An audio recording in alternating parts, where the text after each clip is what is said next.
Hello, sa pangalan po ng dakilang Panginoon sa Kristo, isang mapagpalang hapon sa bawat isa. Halina po tayo sa pagpapatuloy ng ating gawain kung saan ating pong pinahati-hatian ang tinapay ng buhay o tinatawag na Ebanghelyo sa makatulid tayo ang salita ng Diyos upang sa ganon sa ating pag-uwi sa ating mga tahanan tayo ay may daladalang isang mabuting bagay mula sa Diyos. Ngayon po, meron tayong aralin. Ngayon po, dato tayo dito sa isang aralin. Sabi po sa unang sulat ni Apostol Juan, Kapitulo 2, versikulo 15 hanggang sa 24. Sabi dito, huwag ninyong ibigin ang sanglibutan, yung mga bagay na nasa sanglibutan. Kung ang sino man ay umiibig sa sanglibutan, ay wala sa kaniya ang pag-ibig ng Ama. Ngayon, kung mapapansin natin, mga kapatid, ang sanglibutan, ito po yung nakikita natin. Mga, halimbawa, ari-arian, kamukayan, profesyon, tapos, kung mga salapi, ano yung nakikita? Ibig sabihin, pag sinabi sanglibutan, material. Sabi dito, huwag ninyong ibigin ang sanglibutan. Ibig po palang sabihin, kailangan natin yung lahat ng sanglibutan. Damit, kailangan natin yan. Pero mas mahalaga ang buhay kaysa sa damit. Ang pera, kailangan din natin yan. Pero huwag natin gagawin Diyos. Para ba nang lumalabas, pera na yung nagpapaikot sa buhay natin. Gamitin lang natin siya, instrumento na pinagkakailangan natin para kapag biyahe ka, pupunta kung saan-saan, magamit mo sa pambili ng pagkain, yun lang. Dapat ganun lang. Kumbaga, may limitasyon na hindi yung di ka makadako sa templo, di ka mag-attend sa pagsamba dahil baka may mawala sa bahay. Pag-ibig yun sa sanglibutan. Kaya kung handa mong isakripisyo yung sa pag-aari mo, alang-alang sa pagsamba, iingatan naman niya ng Diyos. Dahil ang lingkod ng Diyos, ipinagsasanggalang niya. Kaya po, ang sabi nito, huwag ninyong ibigin. Napapansin po yan, nakikita po yan, minsan doon sa pang-araw-araw nating ginagawa. Kaya po, palagi natin hihingin sa Diyos yung tamang pagpapasya. Kasi po sa pagdidesisyon, kung sisimba ka ba o hindi, kapag ayaw mo magsimba dahil may bago kang biling computer, parang ayaw mong iwanan yung computer. Parang lumalabas, mas mahal mo pa siya kaysa sa pagsamba sa sarili mo. Kapag ikinabang tayo sa pagkikinig ng ibang milyon. Dapat po ganon. Iwasan natin, kung maaari, balansin natin kung alin yung mas nandun yung puso natin, yung atensyon natin, yun yung iniibig natin. Katulad naman sa halimbawa, sa asawa, siyempre, binubuhos mo ang sarili mo, babae ka, sa isang lalaki yan, yun ang iniibig mo. Parang katulad din sa material. Kung nasaan yung atensyon natin, doon natin ibinubuhos, yun yung iniibig natin. Para malaman natin na nandiyan sa ating sarili ang pag-ibig ng Ama, dapat gawin natin isang priority sa halip na yung sanglibutan. Sabi nito, sapagkat ang lahat ng nangasa sanglibutan ang masamang pita ng laman at ang masamang pita ng mata ang kapalaluan sa buhay ay hindi mula sa Ama, kundi sa sanlibutan. Pati po pala sa pag-uugali, masamang pita, masamang mata. Kumbaga, ito po kasi mata, yan ay isang bahagi kaya nilagay siya sa pagpagdantas para makita yung dadaanan natin, para hindi tayo matisod. Ngayon, pwede po yan gamitin sa kabutihan. Ikaw nakita mo, ang ganda, reaksyon ng puso. Tapos nakita naman natin na hindi maganda yung pagkagawa, pangit, para umahatol tayo. Ang masama po, ang nagiging masama po ang mata, kapag pumapasok na po sa paghusga o sa paghapon. Pero ano ba ang pinagapamantayan? Halimbawa, sa pagmumukha na lang ng ating kapwa para sabihin natin pangit. Ano yung pinagkabatayan na yung mukha niya maganda at pangit? Gawa, lalaki sa lalaki. Paano mo masasabi ang lalaki pugi o gwapo? Anong batayan mo na pugi siya? Anong batayan mo na pangit siya? Dahil ba, nag-dislocate lang yung ilong, tumahingi, yung mata, bumagsak na. Hindi po dapat batayan yan. Kasi nga, dapat ang trato natin sa ating kapwa, puro kabutihan. Para hindi mapahamak ang ating mata na ginagamit lang natin sa pagpipintas, sa pagpupuna, sa pagsasabi ng mali sa ating kapwa. Pero din sa babae, sasabi mo, maganda siya. Anong batayan natin? Yung pagkaganon ba ng yung mata, pantay, yung katingin yung isa mo, sabi-sabi ko, mula to. Kung hindi naman, pagkapal yung lips, manipis, anong pinagkabatayan para sasabihin natin maganda ang isang babae at pangit? Yan po ay dinidikta yan ng utak natin. May bumubulong din eh. Influensya po ang tawag doon. Kaya po, para makaiwas tayo, sa mata pala, at itong masamang pita na nagdadala sa atin, na dapat sana iisipin natin palagi bago tayo gumawa, bago magpasya, mag-design. Dahil sa oras na tayo nagkamali sa ating pagpapasya, ikapapahamak din po natin yan.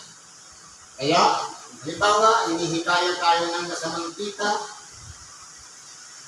biyaya ka lang. Kasi po, dumadaan po yan sa tukso. Halimbawa, sabi ng kubrador ng Wike, kaya ka, tatama na yung numero mo. Di ba tukso yun? Ngayon, siyempre, maganda yung narinig mo na pagkakapera ka, magde-decide ka ngayon. Kaya ka na o hindi. Kasi yan po pagpapasya, yan po yung maghihikaya. Doon tayo po nagkakamali sa pagpapasya. Kapag nahikaya tayo na yung may gawain ng isang pita ng gaman, nasulot natin yung pita. Pero kung nagpigil tayo, nasulot natin yung kalooban ng Diyos. Dahil masama yun, hindi pwedeng gawin yun. At ang sanglibutan ay lumilipas. Totoo po. Dati noon, ang nilalaro ng mga bata noon, pinagpapawisan. Tuwan, lahat ng ball games. Pero ngayon, pindot-pindot na lang sa cellphone, yung paglalaro. Anong pinalalabasan ng mga bata ngayon? 14 years old, menstrual. Dahil kulang sa tulog, naliligo ka, papasok sa school, uya. Dahil po sa pagmumukmuk sa tabi na pinagpupuyagan lalo in kaya kung nagbabago ang sanlibutan, kung dati noon, malulusot ang mga kabataan, ngayon, mga sakitin, 14 anyos pa lang, may stroke na. Pero noon, umahaba ang buhay ng tao noon. Maabot ng 100. Dati noon, sa mga bahay-bahay lang nanganganak ang mga buntis. Ngayon, nabago na. Ito, ang sanlibutan, nagbabago. Lahat nasa doktor na, may mga layo, may mga lisensya na.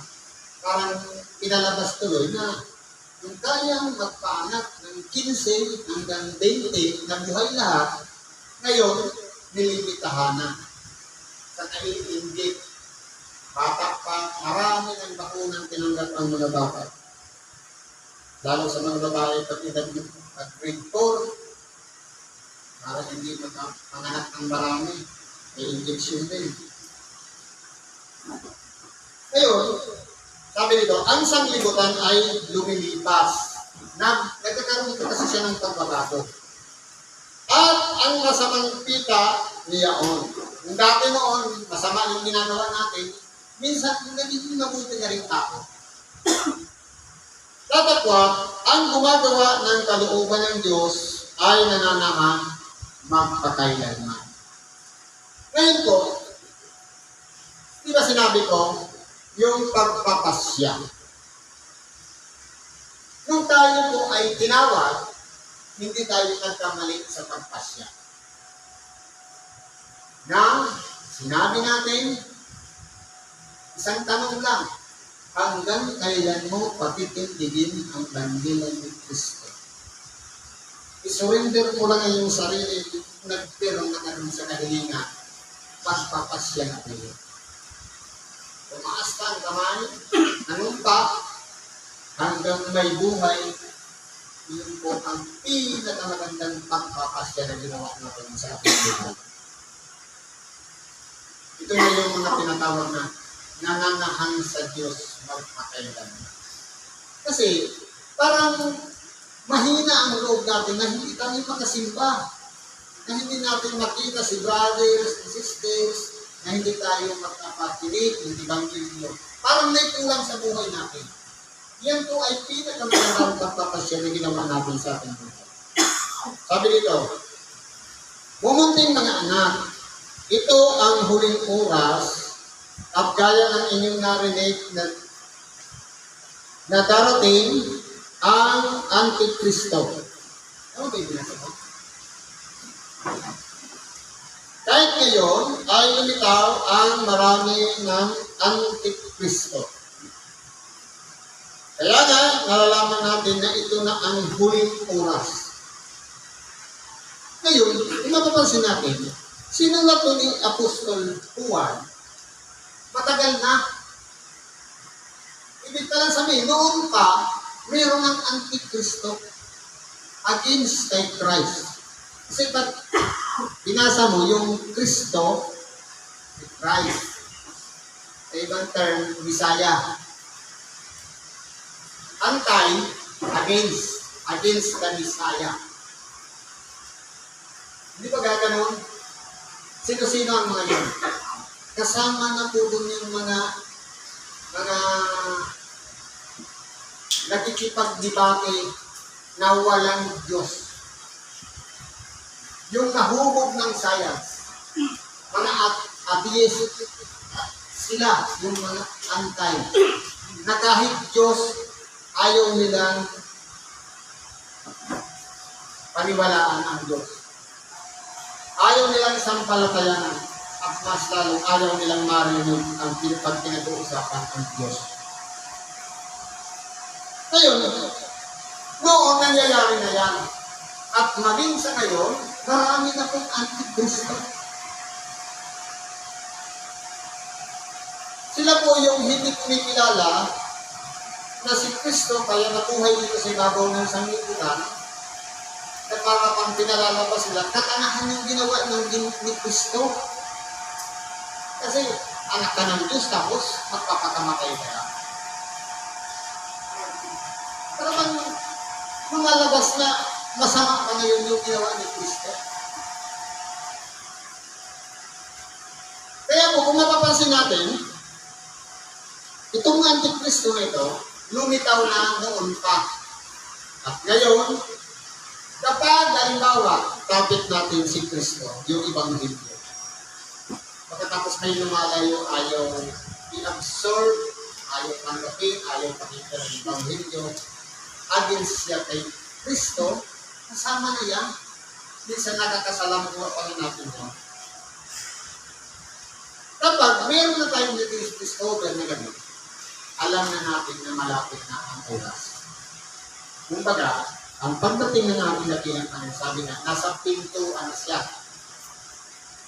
Papasok na lang. Sabi dito, sila'y nangagsilabas sa ating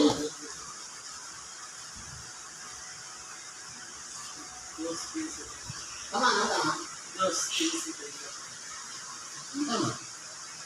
Sila'y nagsilabas sa atin, ngunit sila'y hindi sa atin.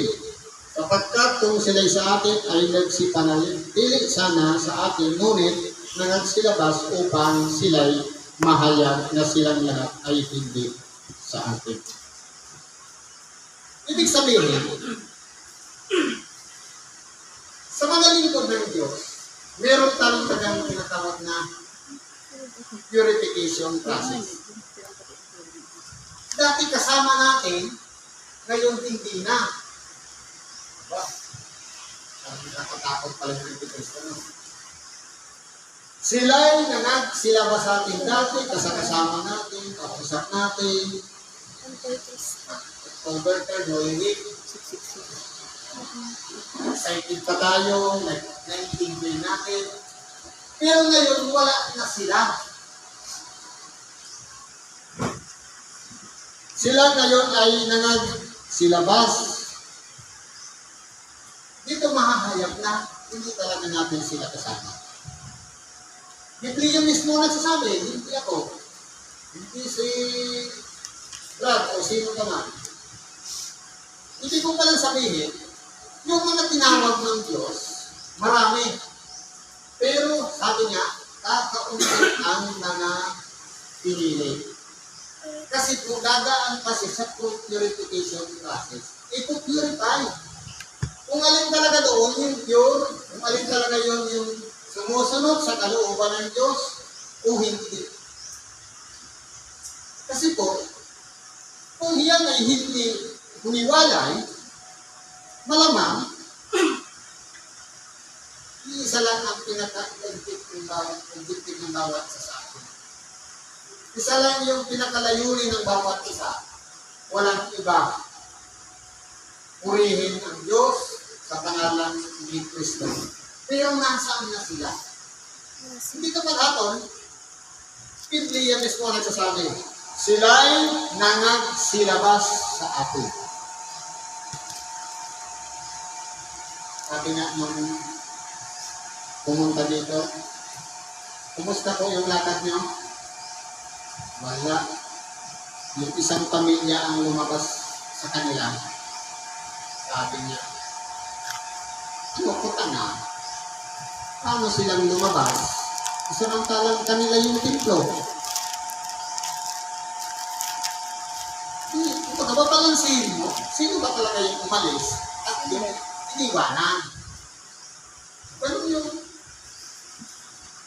Kaya po, kung mapapansin natin, ito yung palatandaan na lahat tayo ay pinagsama-samang pinili, iba-ibang kaparaanan, tinawag tayo ng Diyos.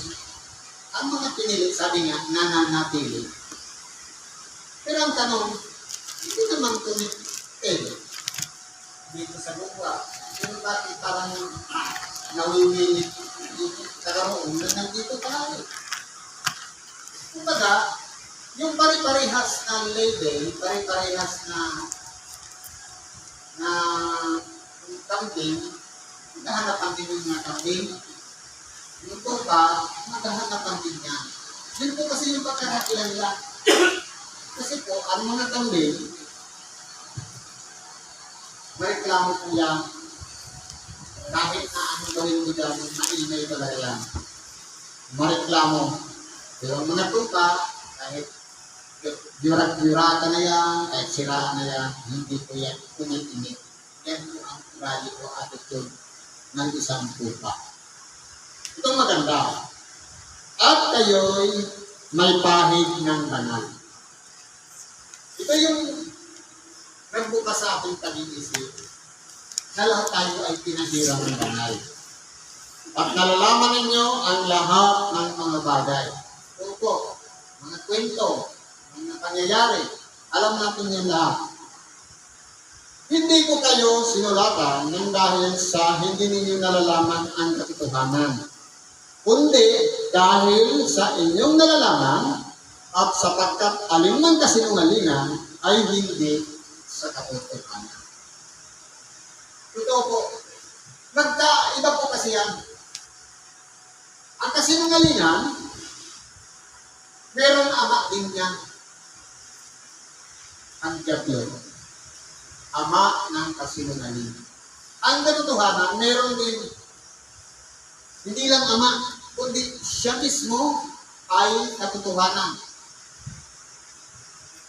Sabi nga ng ating dakilang Panginoon, ako ang daan, ang katotohanan, at ang buhay. Si Kristo yung katotohanan. Ang demonyo naman, yung diablo, siya ang ama ng kasinungalingan. Kaya ngayon, kung saan man tayo napasasakop, saan man tayo naroon, ano yung sinusundan natin, yun po yung pinapanginoon natin. Kung kasama natin kasinungalingan, nandun tayo sa pagtatakwil sa Diyos, sa halip na harapin yung katotohanan, iyon po ang magdadala sa atin sa kapahamakan. Na nakaunang na rin yung kapahamakan ng diablo. Kapag balik na natin dakilang Panginoon, tayo na nagtiis, nagpahalaga sa kanyang aral at nakakilala sa kanya, tayo po yung tatanggap ngayon ng gantimpalang mula sa Diyos. Sabi nito, sino ang sinungaling? Kundi ang tumanggi na si Jesus ang siyang Kristo. Ito ang Antikristo. Sa makalumang Biblia, o yung unang mga salin, pag sinabi kasing Kristo, Jesus, tapos Kristo, pag sinabing Kristo, Misaya, Mesiyas, ang Mesiyas, Jesus ang Mesiyas. Kapag itinanggit si Kristo na siya yung nakatakdang o nakalaan ng Mesiyas, sila yung against kay Kristo o hindi sumasang-ayon sa Mesiyas o tinatawag na Anti-Kristo. Ngayon, mapapansin natin yan. Dapat magka-partner yung dalawa na ito. Kilala natin ang anak, kilala din natin ang ama. Hindi pwedeng isa lang. Pero nagsasabi na si Kristo na mismo ang Diyos, wala nang iba. Hindi po ganon. Kundi meron talagang ama, nandun siya nakaluklok sa luklukan. At meron siyang sinugo, yung anak. Ngayon, gawin natin batayan yung pagiging natin isang buhay na tao dito sa lapang ng lupa. Sabi, lalangin natin ang tao ayon sa ating wanis, ayon sa ating larawan. Ano ang sangkap ng tao na taglay natin para maihambing natin na larawan ng Diyos? Meron tayong katawan, sumisimbolo sa anak, na nagkatawang tao. Pagpasok niya sa sanlibutan ay isang katawan, ang sa akin ay inihanda mo. Ibig sabihin, katawan si Kristo. Kahit naman sa komunyo, ito ang aking katawan. Kanin niyo lahat. Sumisimbolo si Kristo sa katawan. Ngayon, sabi naman, darating na nga ang panahon na makikilala ng tunay na mananamba sa Diyos, mananamba sama, Ang Diyos ay Espiritu, dapat sambahin siya sa Espiritu at katotohanan. Ngayon, sinasabi, ang Diyos ay Espiritu. Meron ba tayong Espiritu? Meron ba tayong katawan? Dalawang sangkap na ng tao. Dalawang kalagayan din ng pagka-Diyos. Sabi niya, at pagbalik mo sa langit, may bababa na mag-aaliw na siya magpapahayag sa inyo at kukuha siya sa nasa atin. Ibig sabihin, kung ano yung nakita niya, nasaksihan ng Espiritu Santo kay Kristo na ginawa niya, ipapahayag niya ngayon. Ito ngayon yung Espiritu Santo na lumalarawan sa buhay o tinatawag na kaluluwa. Kaluluwang buhay. Meron ba tayong kaluluwa? Kung gano'n, ang tao may tatlong sangkap. Ganon din ang Diyos. Meron din tatlong kalagayan. Ama, Anak, Espiritu Santo. Kaya ang sinasabi sa bautismo, sila ay bautismuhan ninyo sa pangalan ng Ama, Anak, at ng Espiritu Santo. Ngayon, yung Espiritu Santo, yun yung gumagawa. Pero, dapat naunawaan natin na kilalanin natin yung Ama at Anak. Dahil Espiritu Santo ngayon ang kasakasama natin ngayon. Ngayon, kung inuunitan tayo ng Espiritu Santo para kilalanin ang Ama at kilalanin din yung Anak, magkakasama sila na gumagawa. Dahil ang Ama at ang Anak nandun na sa trono. Ang Espiritu Santo na lang na iwan dito. Kaya kinakailangan natin kilalanin yung Ama. Pero kung tumanggi ang bawat isa sa atin, sino man sa atin, sa Ama at Anak, masasabi tayong Antikristo. Yan po ang pagkakabilang lang. Ang sino man tumatanggi sa Anak ay hindi sumasa kanya ang Ama. Halimbawa, itanggi natin si Kristo. Wala sa atin ang Ama. Kasi magkasama na sila. Ang Ama o ang Diyos, sabi nga, pag-ibig. Kung nabubuhay tayo sa pag-ibig, nabubuhay din tayo sa katotohanan.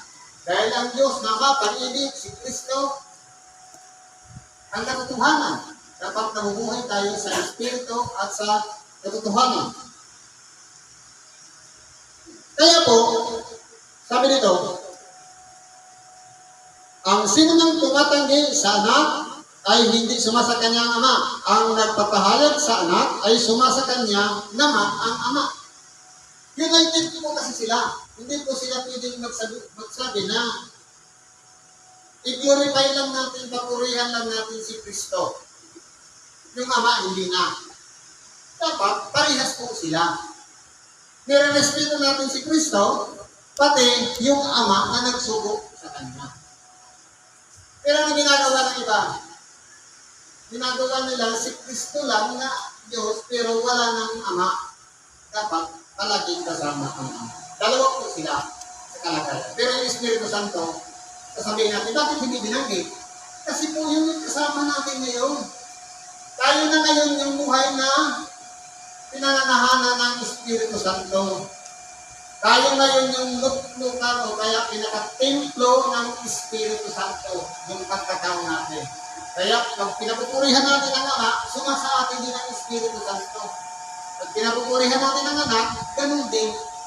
Nasa atin po kasi ang Espiritu Santo. Siya po ang kapangyarihan na nagbubukas ng ating unawa at nagtuturo sa atin para siyang warning sign na hindi na tayo makabalik sa dati nating pinalalagyan. Na kung dati, hinano tayo, pinatawag, nilinis ng ating pagkatao, dapat bago na tayong bilana. Nabubuhay na tayo ayon sa pagiging isang mabuting tao na nananahan ng Espiritu Santo sa ating mga buhay. Sabi dito, tungkol sa inyo ay manahan sa inyo ang inyong narinig buhat ng pasimula. Dapat po, mula nung tanggapin natin ang Espiritu Santo, mula nung mangako tayo, dapat huwag po natin aalisin yan sa ating memory. Conscious man o subconscious, yan po ay dapat nandidiyan nila. Hindi na nga pupunta doon. Dahil binagsabihan ako ito, dahil kaaway sa ito, ang tanong, kanino ka ba nagsumpa? Sa tao o sa Espiritu Santo? Sa Diyos na doon tayo nananahan. Kaya kung mapapansin natin, mayroong mga tao talaga, likas na yung attitude talaga nila na pag-away. Yung bang walang ang nakitang perfecto, walang nakitang mabuti, puro mali. Kasi yun naman ang nakikita nila eh. Mahilig silang mag-justify sa mga mali. Pero yung mabubuti, hindi nila tinitingnan. Kaya, sabi nga, bato-bato sa langit, samahan huwag magagalit. Kung talagang sila ay kasama natin ng dirito, ibig sabihin niya, nauunawaan nila na sila'y nakay Kristo. Pero dahil sila'y nagsilabas at nagsialis, ibig sabihin, wala na sila kay Kristo. Ang iba, nabiktima lang naman. Hindi naman lahat. Pero talaga dyan nahihintaya. Yun ba, minsan, offended na, napagsabihan mo lang, pero sa totoo lang, pride lang naman yung nagtarget, tinamaan. Pero kita nga, tinamaan mo yung pride niya, hindi na pumunta dito. Sila mga attitude po talaga nila yan. Yung iba, nadamay na lang. Dahil siyempre, yung closeness, dahil kaibigan, dahil kumari, dahil kapitbahay, napasama na lang. Pero, ang katotohanan ko niya, hinahanap-hanap din yung mga naririto. Kita sa labas, gusto mo makasama. At gusto mo makasama sa paglilingkod. Eh, sabi dito, kung sa inyo ay manahan sa inyo ang inyong narinig buhat ng pasimula. Yung pangako palagi natin yung isipin. Kung manahan sa inyo yung buhat ng pasimula ay inyong narinig, kayo naman ay manahan sa anak at sa ama. Yan po yung proof o katunayan. Ano man ang mangyari, magkaroon man ng gusto, problema sa komunikasyon. Hindi po dapat mawala yung pagtutuloy ng magkakapatid. Kasi po, yan po talaga ang purpose. Bakit tayo nandito, babalik-balik sa templo, alang-alang sa pagiging magkakapatid. Paano ang pagiging magkakapatid? Lahat tayo, ikaw, anak ng Diyos, ako, anak ng Diyos. Ano ang relasyon ng lahat ng anak ng Diyos? Siyempre, magkakapatid. Dahil iisa lang ang ama niya. Kaya po, nandito ngayon, sila ngayon yung magkakapatid na nagpupuri sa Diyos at kumikilala sa Ama at ganoon din sa Anak dahil sa utot ng Espiritu Santo. Salamat tayo sa Diyos dahil andito tayo. Ang importante po doon, palagi natin itatanim sa ating isip yung sumpat pangako na ginawa natin. I-preserve po natin yan. Huwag natin aalisin sa ating pag-iisip. Dahil yan po ang pinakabatayan. Kaya tayo pabalik-balik sa templo. Ito yung naghahatak sa atin para kada linggo nasa araw tayo ng pagsamba. Siguro po, ang nandito na lang, pagkikibagay natin sa oras ito. Salamat sa Diyos at ang naman natin kailangan dahil karaingan, lapit natin sa Diyos at ipagkatiwala natin sa Kanya. Sa ngalan ni Kristo, salamat at magpalang hapon sa bawat isa.